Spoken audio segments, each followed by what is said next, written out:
Sa nakaraang episode nakasagupa ng mga Demon Lords si Yunming at balak nilang lumusob lahat laban kay Yunming.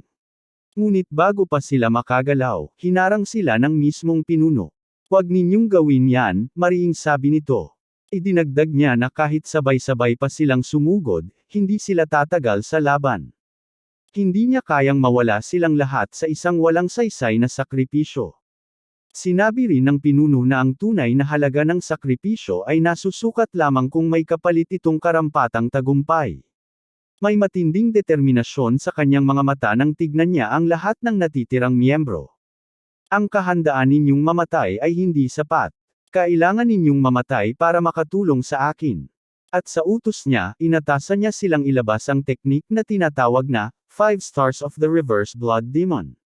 Dito, naramdaman ni Yunming ang kanyang hinala, na ang pinuno ng kulto ay posibleng sisagap ng kanilang mga enerhiya, tulad ng ginawa niya noon sa pagtanggap ng panloob na lakas. Sa tagpong ito, tumingin ang demonic cult leader sa kanyang mga panginoon ng kadiliman at iniutos sa kanila na palayain ang 5 bituin ng reverse blood demonic arts. Nagulat ang mga demon lords sa narinig nila habang nakatitig sila sa demonic cult leader.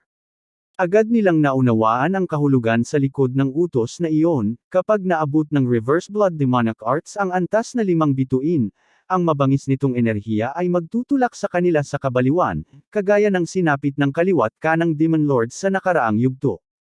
Ang paggamit ng 5 bituin ng reverse blood demonic arts ay tila isang hakbang na patungo sa tiyak na kamatayan. Maitim ang mukha ng demonic cult leader habang seryosong nagsalita. Aniya, kung mapatay man siya ni Yunming, susunod na ang mga demon lords. Ngunit dagdag pa niya, kung sila ay mag-aatubili pa, bibigyan niya sila ng kaunting tulak. At sa mismong pagbigkas niya ng mga salitang iyon, may kakaibang pangyayari sa paligid na agad ding naramdaman ng mga demon lords. Nababalisa ang mga ito. Hirap silang kontrolin ang kanilang sarili. Isa sa kanila ang nagsabi na iyon ay ang demonic energy control ng heavenly demon arts. Dagdag pa nila, pinipilit sila ng demonic cult leader na tuluyang mahulog sa kabaliwan, tuluyang palayain ang reverse blood technique sa kanilang katawan. Napagtanto ng mga demon lords na nais ng kanilang pinuno na magsakripisyo silang lahat para sa mas dakilang layunin. Napatingin sila kay Yunming, at natanong sa sarili kung kakayanin ba nilang talunin ang halimaw na iyon gamit lamang ang reverse blood demonic arts. Maging ang kanilang pinuno ay hindi kinayang labanan si Yunming. Nagbago ang mga anyo ng mga demon lords, at isa-isa nilang sinabi na wala na rin naman silang ibang pagpipilian. Kahit mamatay sila, kailangan nilang lumaban. Sunod-sunod, nagsimula silang umatake ng sabay-sabay kay Yunming, desperado nilang subukang mapabagsak siya sa lalong madaling panahon. Samantala, nakatingin lang si Yunming sa kanila ng seryoso, at bigla na lamang siyang gumalaw. Mabilis siyang umatake gamit ang kanyang espada matapos pagmasdan ang kanilang galaw. Bago pa man makalapit sa kanya ang mga demon lords, sunod-sunod na hiwa ang biglang lumitaw sa kanilang mga katawan, huli na ang lahat para makaiwas. Napamulagat ang lahat sa nakitang iyon, isang beses lamang ikinilos ni Yunming ang kanyang espada. Sa napakalakas na pagguhit ng kanyang espada, para bang binayo sila ng dambuhalang puwersa. Nahati ang kanilang mga katawan at lumipad sa ere ang dugo at laman. Galit at gulat ang demonic cult leader sa nasaksihan. Hindi niya mapaniwala ang kahit ang mga demon lords nang gumamit na ng reverse blood demonic arts ay natalo ng isang atake lamang.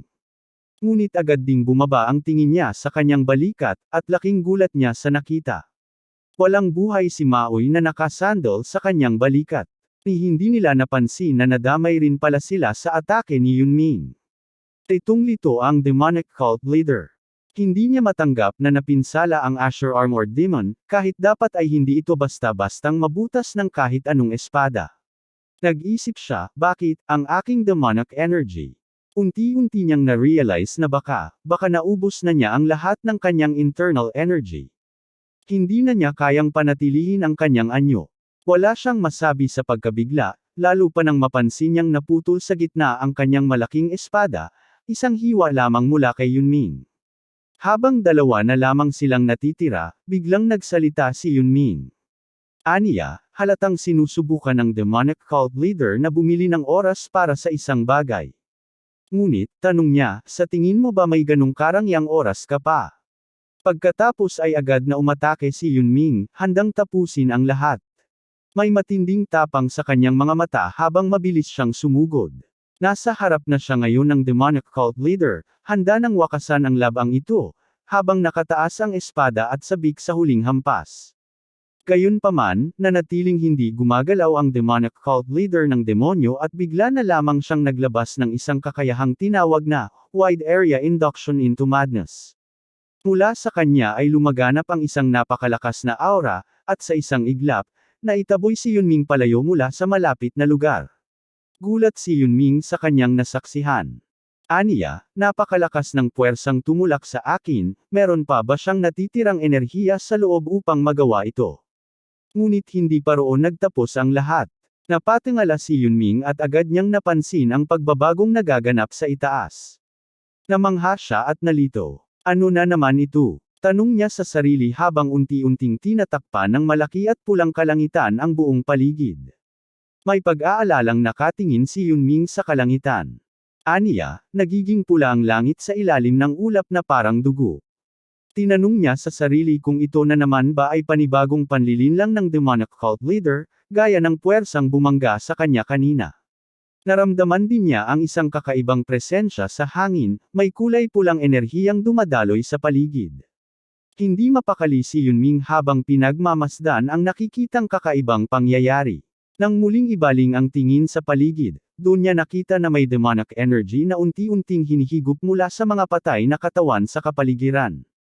Ang lahat ng enerhiyang iyon ay dumadaloy ngayon papunta sa demonic cult leader ng demonyo, na dahan-daang ibinababa ang katawan ng patay na si Maoy mula sa kanyang pagkakabuhat. Habang nakatingin sa labi ni Maoy, mahina at malungkot na sinabi ng demonic cult leader, inaasahan kong iligtas pa kita, isisi mo na lang sa akin, upang makapikit ka ng payapa. Dahan-dahan niyang ipinikit ang mga mata ni Maoy, at sa kanyang mukha ay makikita ang determinasyon at tumitinding galit. Sinabi niya sa sarili, lilipulin ko si Yunming. Tumindig siya, tangan pa rin ang kanyang malaking espada, na ngayon ay nagsisimula ng muling mabuo at mag-regenerate. Ngunit hindi na nag-aksaya pa ng oras si Yunming. Napansin niya agad na muling binubuo ang baluti ng demonic cult leader kaya't agad niyang pinakawalan ang kanyang espada at mabilis na sumugod para umatake. Naalala niyang kailangang ituon ang lahat ng kanyang lakas sa isang puntong atake upang masira ito. Naalala rin niya na minsan na ring tiniis ng demonic cult leader ang buong puwersa ng 10,000 sword summon, kaya't alam niyang kailangan niya ng mas malakas pang atake. Naisip ni Yunming, paano kung i-compress ko ang buong intensyon ng 10,000 espada sa isang mas makitid na espasyo at pagsamasamahin ito.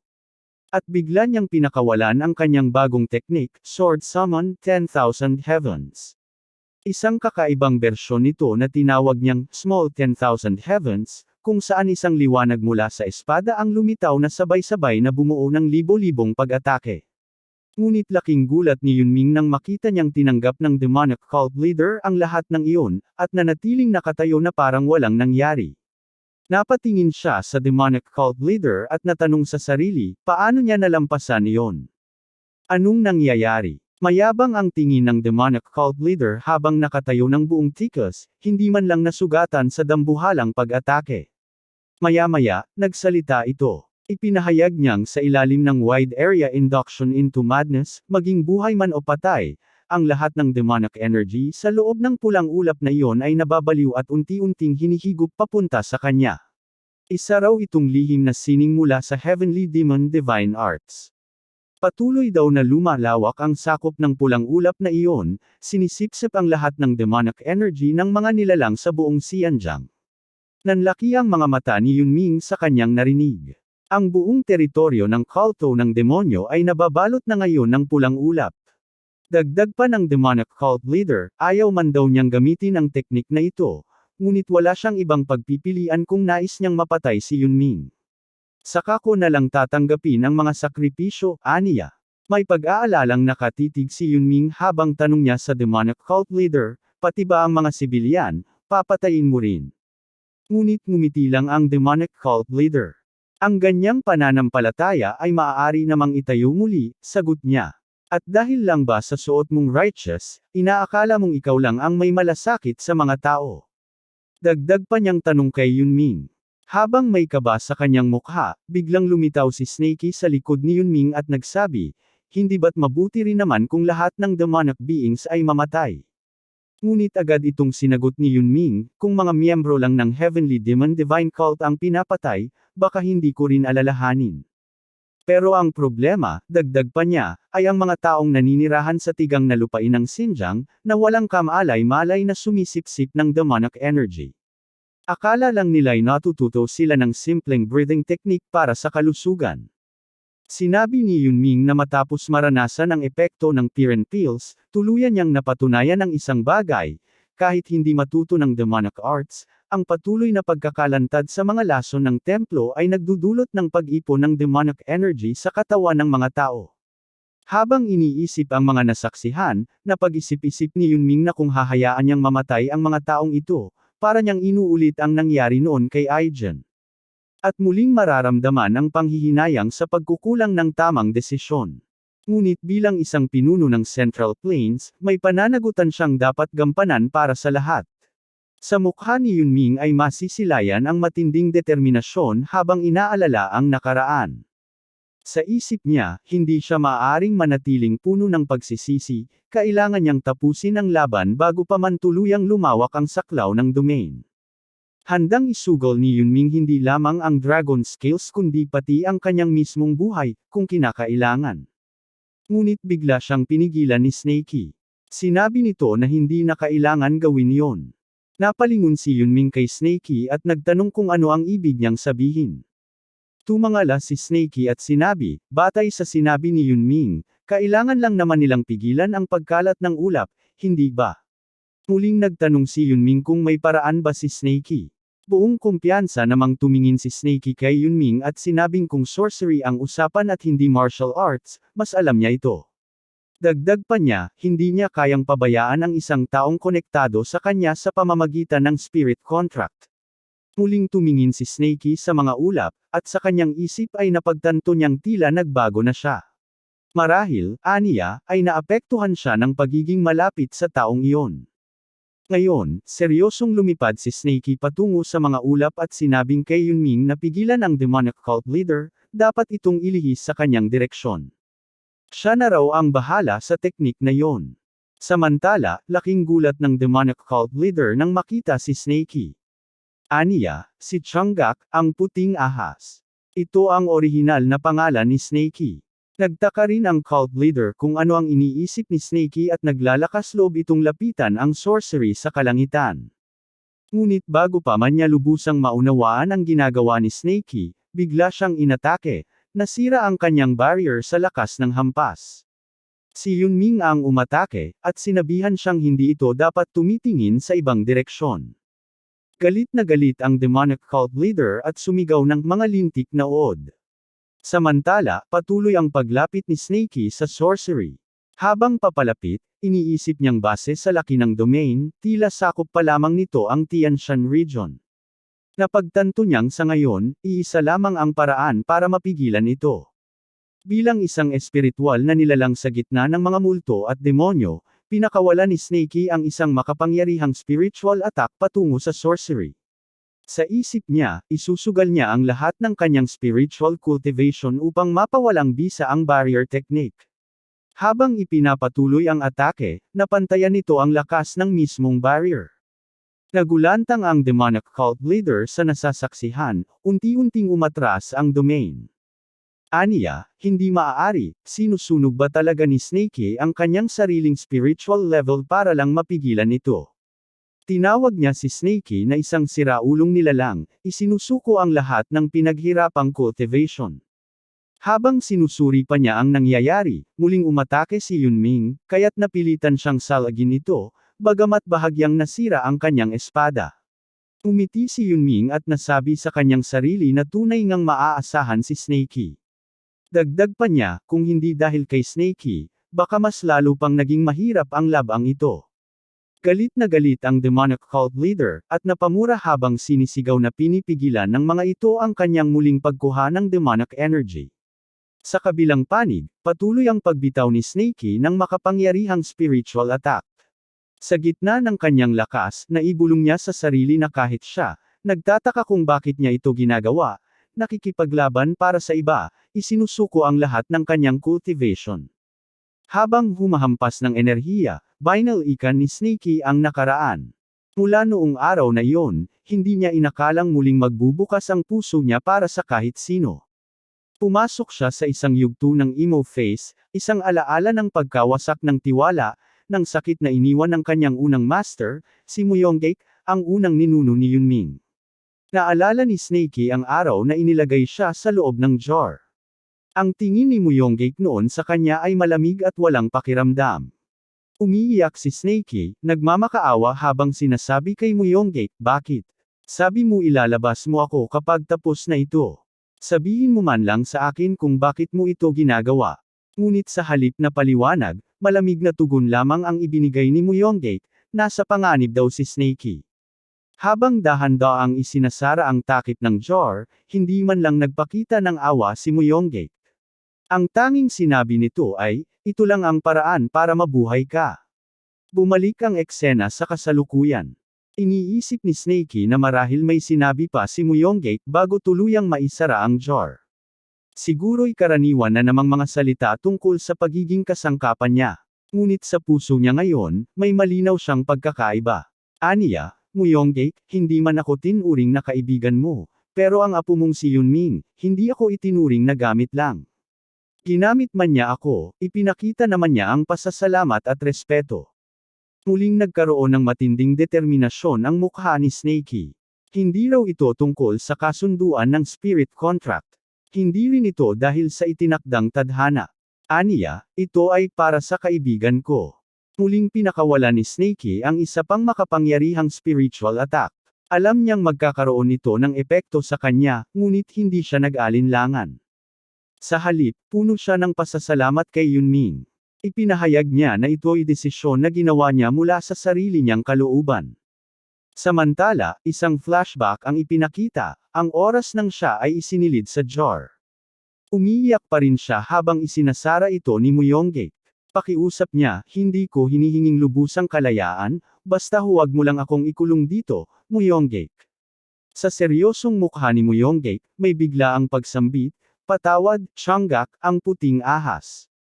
Malamang hindi mo na ito maririnig ngayon pero, naging malaking tulong ka sa akin. Pinagsisisihan kong hindi ko na ipakita ang tunay kong damdamin sa'yo. Habang nagpapatuloy ang eksena, ipinakita na ang mga elite soldier ng Tang ay naghahanda na para sa isang matinding labanan. Sinabi Muyonggek kay Snakey, ngunit ang mga katulad mong nakarating na sa tunay na antas ng kalungkutan, ay hindi kailanman palalampasan ng bangses ng Black Tars. Maya-maya, hinarap ng mga kawal ng Tang ang isang figurang tila pinakadakilang pinuno ng Heavenly Demonic Cult, isang nilalang na tinuturing nilang Diyos. Ang bangses, gamit ang makapangyarihang sorcery, ay tila siyang nakalaban noon ni Muyonggek. Naghihintay siya at sumigaw, Muyonggek, nasaan ka? Habang isinasara pa rin ni Muyonggek ang jar ni Snakey, may huling pag-asa siyang ipinahayag. Aniya, kung may makahanap sa iyo mula sa susunod na henerasyon, sana'y makamit mo na ang tunay na kalayaan. Idinagdag pa niya, aalagaan ko ang mga haadlang sa iyong paglaya. Sa huling pagkakataon, lumitaw si Muyonggek sa eksena. Tumingin siya sa jar at sinabi, salamat sa lahat, kaibigan ko. At sa kanyang ngiti, malinaw ang damdamin, ito na ang huling beses na makikita niya ang kaibigang si Snakey. Ano sa tingin ninyo ang nangyari sa nakaraan sa pagitan ng bangses ng Black Tars na hanggang ngayon ay buhay pa at ni Muyonggek na parehas sa panahon niyon na isang god-level martial arts at sorcery?